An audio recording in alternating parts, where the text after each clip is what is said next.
Hello, and welcome to episode 79 of the Confident at Work podcast. I'm your host and confidence coach, Anna Manning. And as you can probably tell, I have a cold this week, like it seems most of the people in the UK, and maybe where you are too.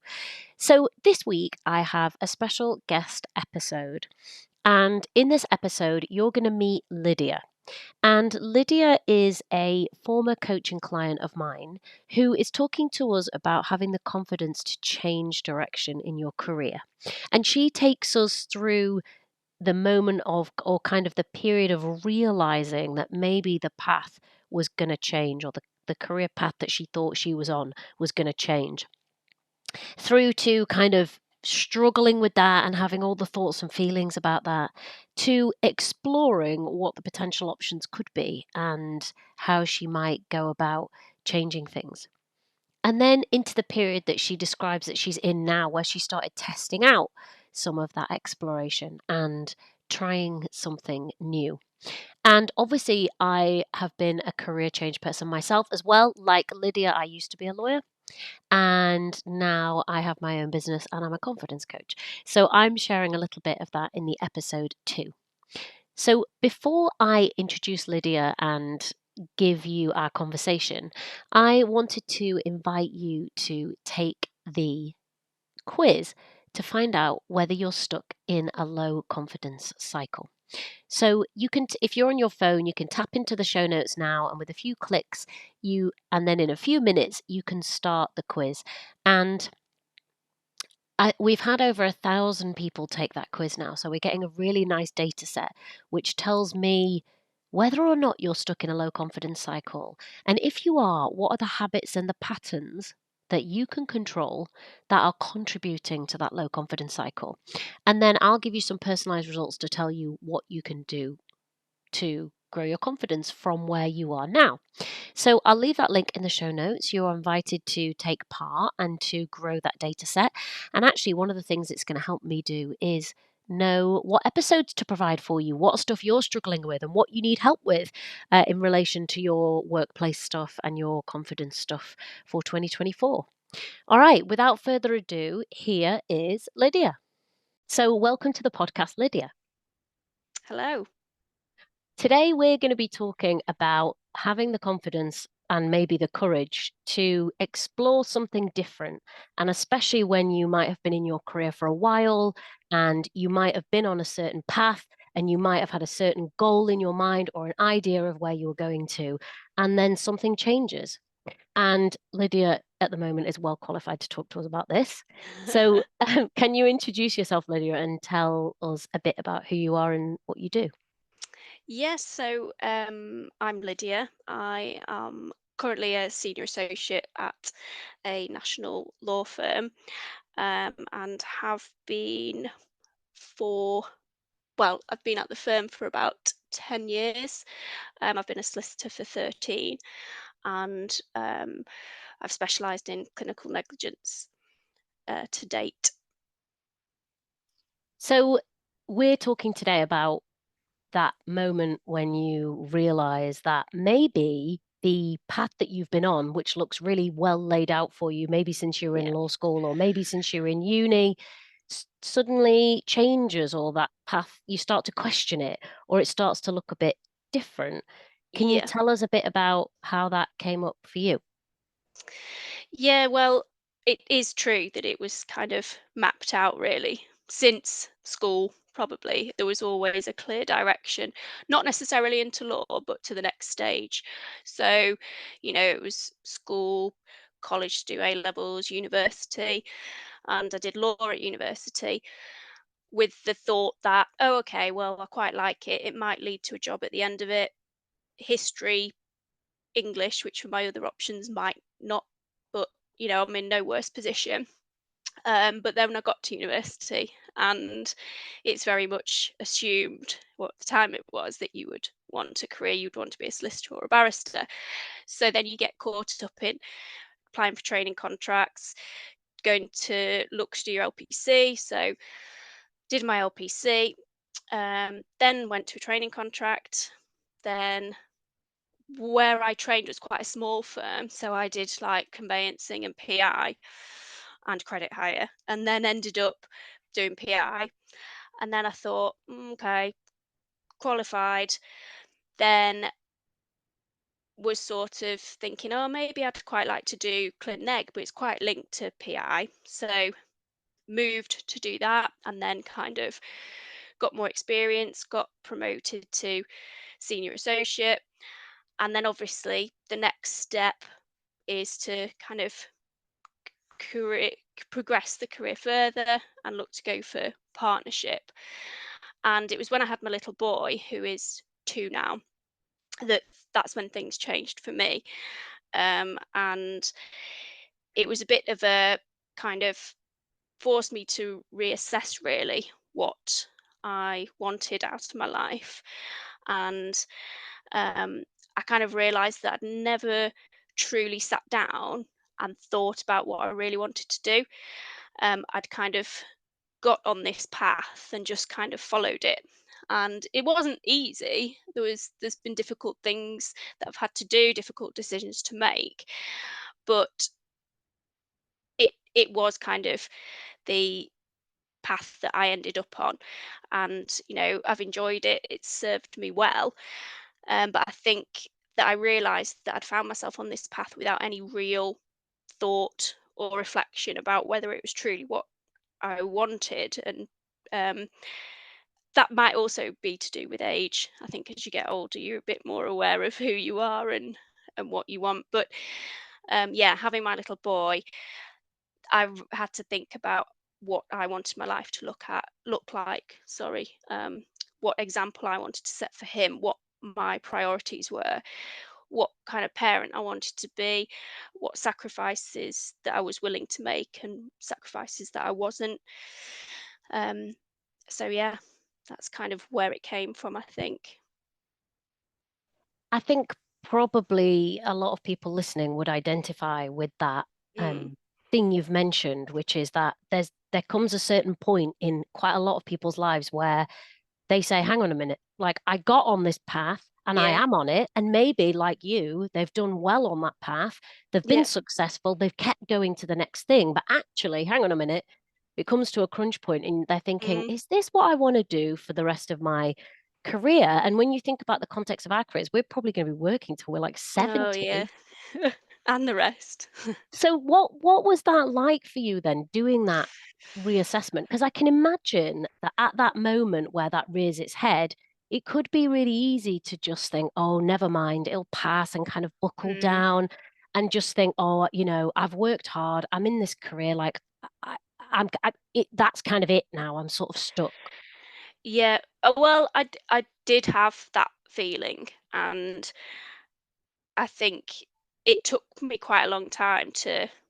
I mean, I was back at work for a year before I kind of really thought about it, about doing something else. Because I started to think, oh, is it just that I'm being lazy? Because it's a bit difficult to, it's not easy to become a partner. Is it? Am I just taking the less challenging route and ducking out? And there were all these thoughts like, am I just giving up? Am I giving up a career that I worked hard for? Um, that I've been in the team that I'm in for, like I say, 10 years.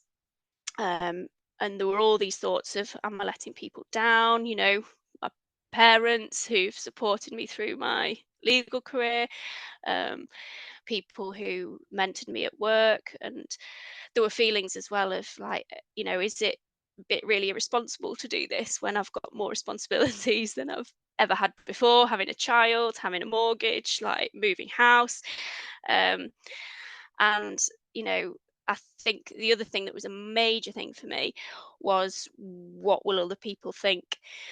If I make this move, will other people think that it's because I'm not cut out for it, or somebody's told me I'm not cut out for it really?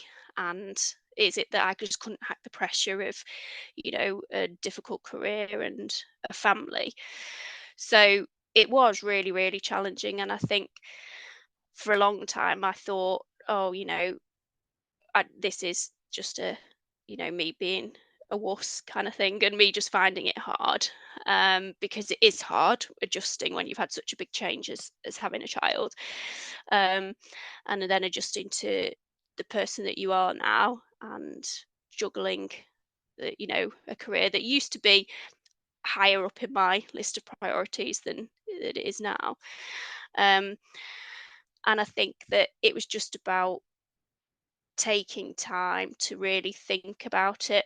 And that's where, coaching with you really helped, because it did give me the time and the space and the encouragement to think about what I wanted and listen to myself and sort of realize what the truth was for me about what I wanted to do going forward, or at the time.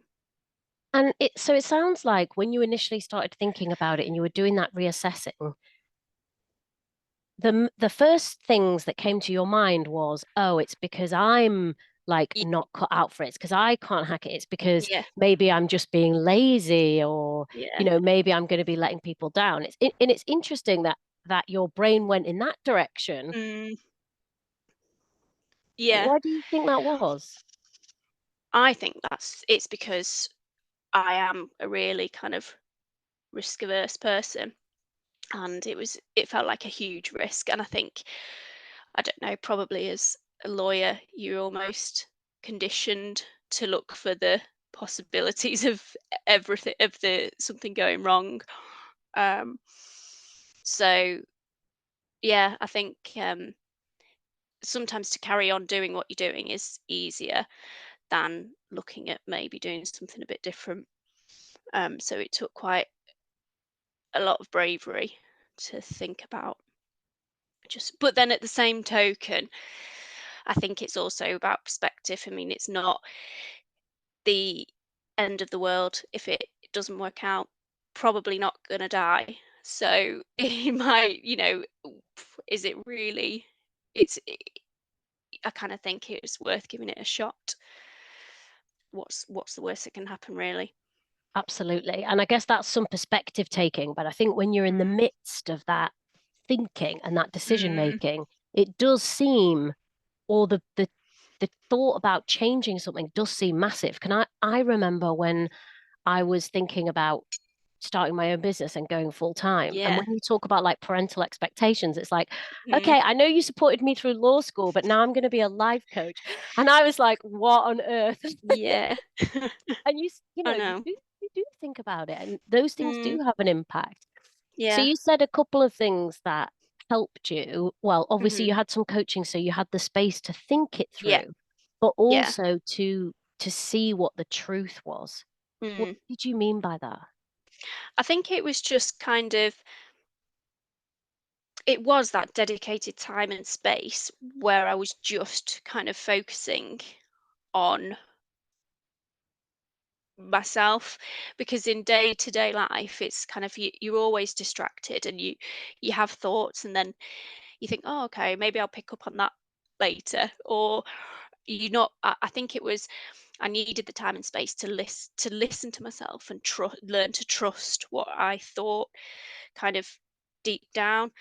And I think one of the things that really has stuck with me, I think I did read it in a book, but it was about kind of, what would you do? What decision would you make if no one was ever going to know about it? And I think that's quite a powerful way of realizing um, what you really want to do and what is really what you should be doing. Um, so I ask myself that question quite a lot now. So yeah, So does that imply that maybe like most normal human beings, yeah, you have thoughts about what other people are going to think and what other people are going to say, and also a massively. weight of expectation? Like Yeah, you describe, like you've been in a career, you've been supported by a lot of people, yeah, you have a team. yeah, yeah. There was a lot of that. Like, am I kind of, yeah, letting people down? Am I disappointing people? Um, but then there is also the ego in it that's like, oh, will people assume that um, it's because I'm not good enough, or like I mentioned. But then I kind of just sort of got to the point where I don't really care. Always a good point to get to. Yeah, yeah. So, what were your first steps, Lydia, into Mm. this kind of exploration phase of considering whether there might be another path for you? I think I was asking myself kind of, what did I want to do? What could I do? Um, and because, I needed to think my financial responsibilities. Um, I needed to think what I could practically do, with my husband's job, with childcare. And I think also it was sort of, I mean, I think that I love a diagram, and I'd done kind of a spider diagram about what I was interested in and what I thought I might like to do.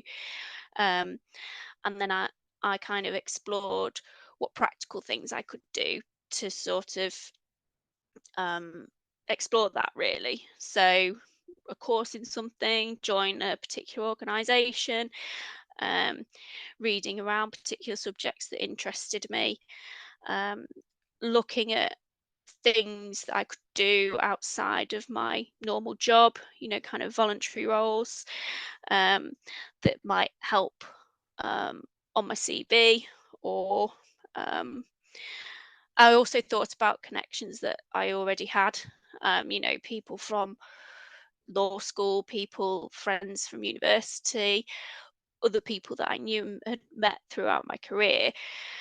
And I also thought about kind of the skills that I had that were transferable. And I realized that actually, as a lawyer, it doesn't really matter kind of what area you do, the skills that you've got, that they are valuable. It's not like going back to day one. If you decide to do something different, you've got a huge amount of transferable skills, that most employers would be delighted to have.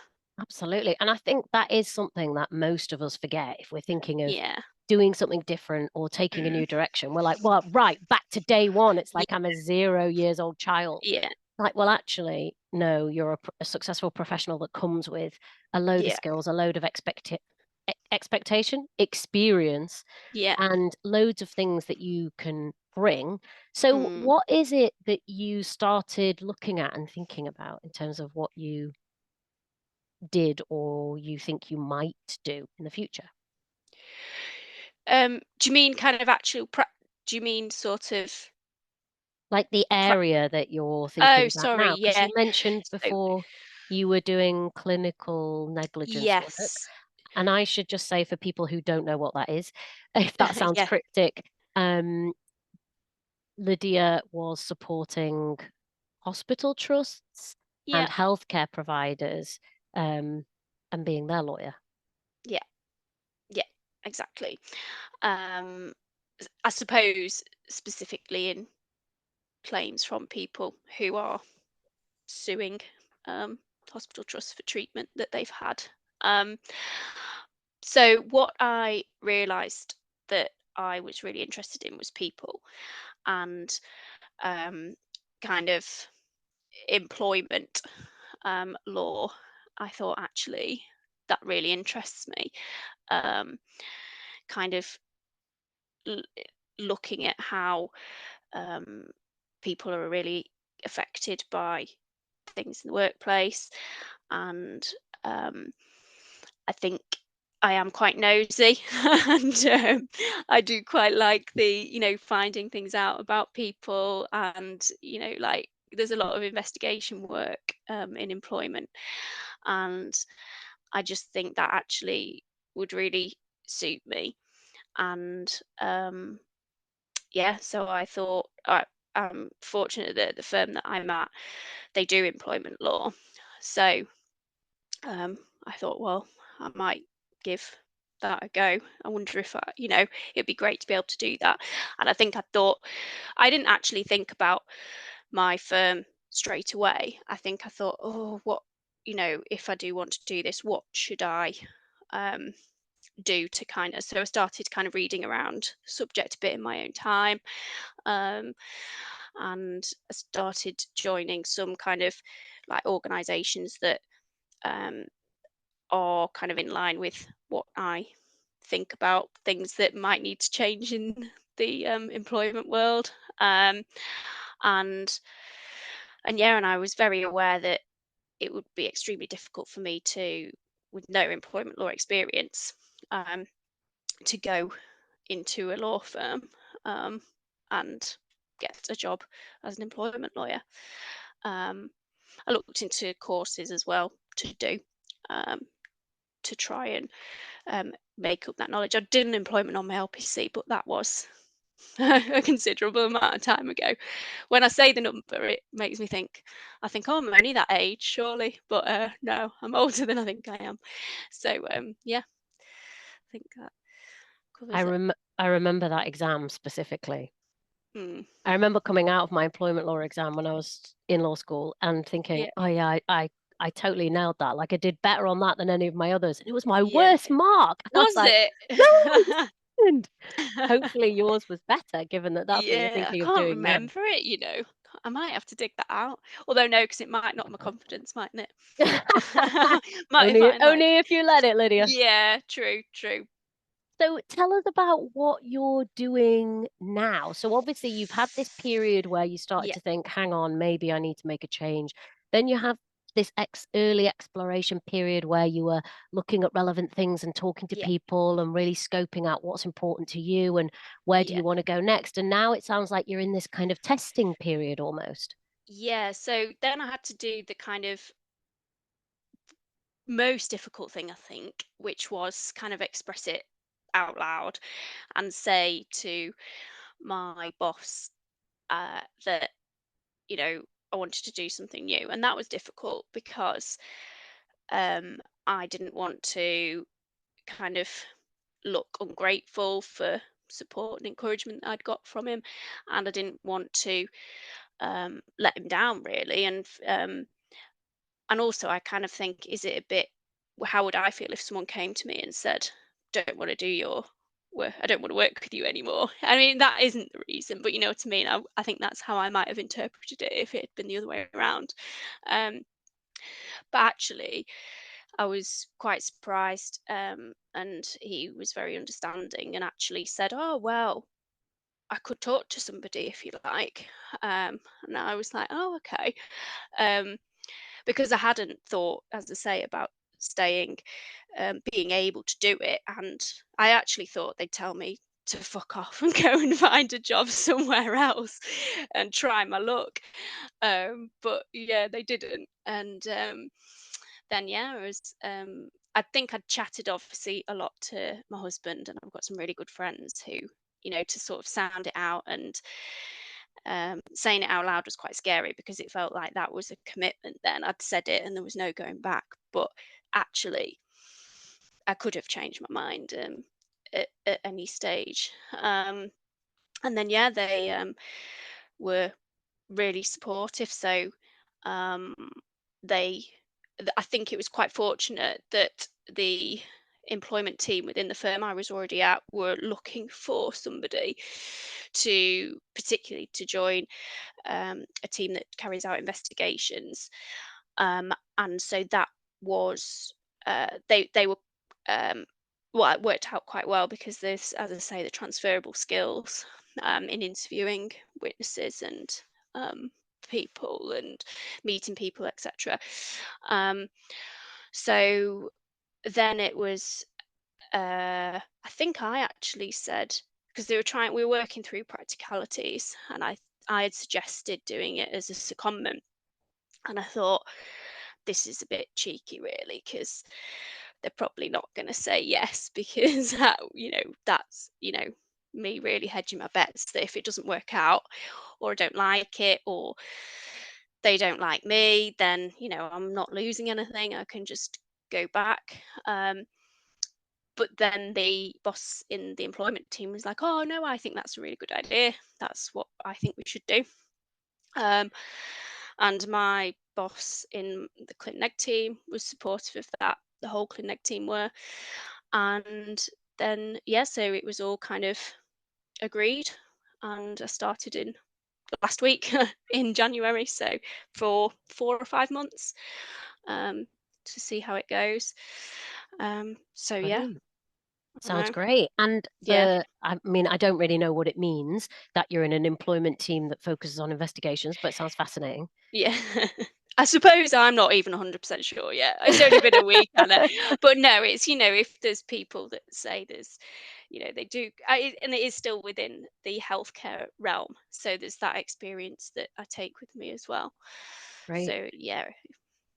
I wanted to touch on this idea of doing things when kind of the way we've laid it out and the way you've talked about it. It's almost like it's quite logical, it's quite methodical. Mm, I thought about it, then I had this period of exploration. Now I've got this period of testing, and that's even who knows what happens with that, yeah. right? Like the rest is to be confirmed or to be Yeah. continued. Yeah.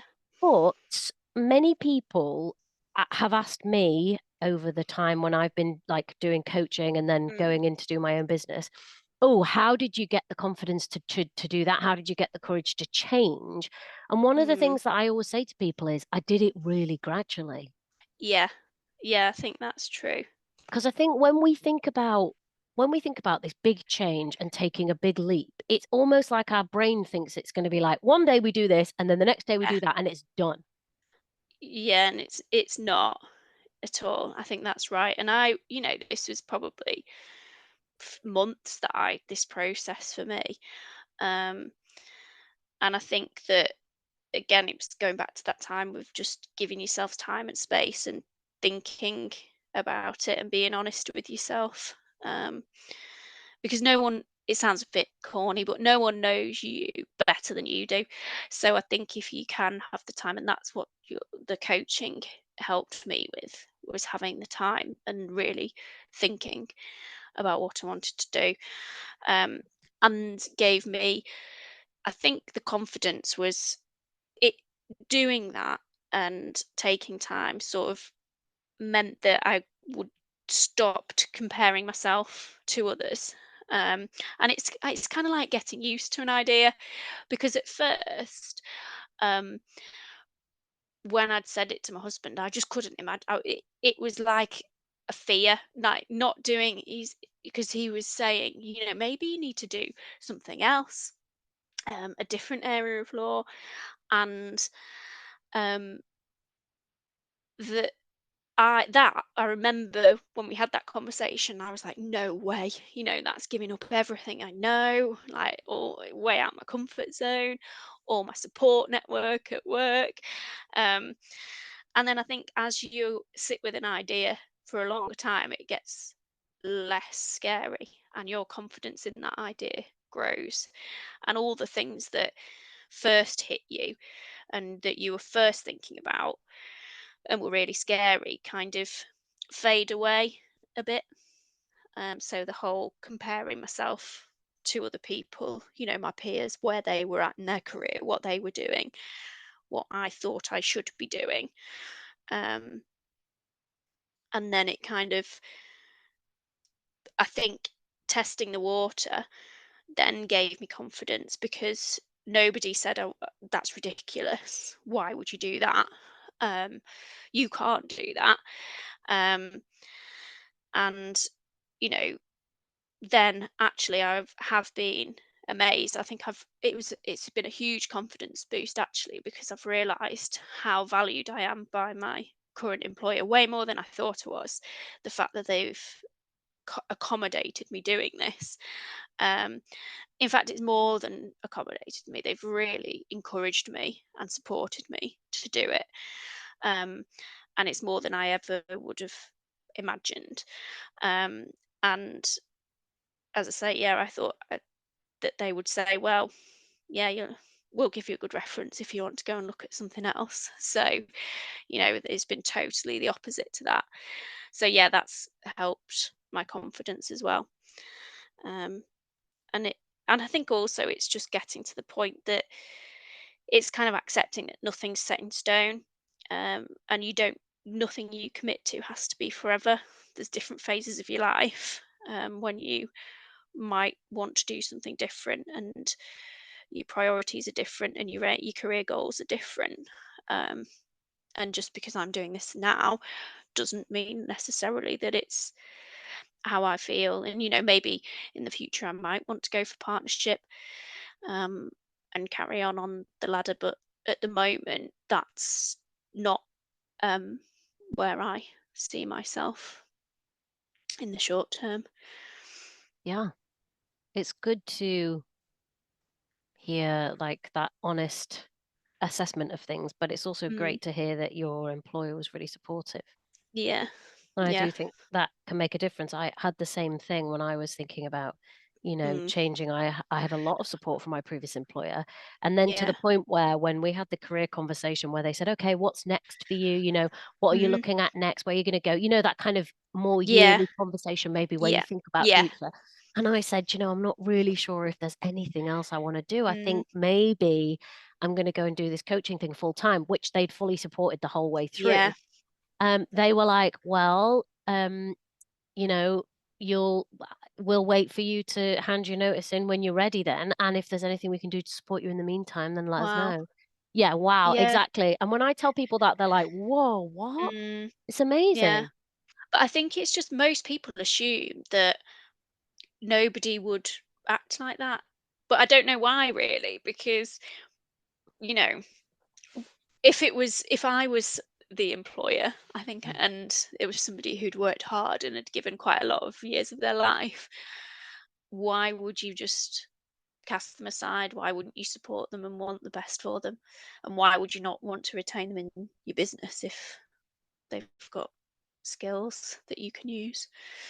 And as you say, it's always worth asking. Now, obviously, Yeah. not everyone's employer is the same, not everyone's organization is the same.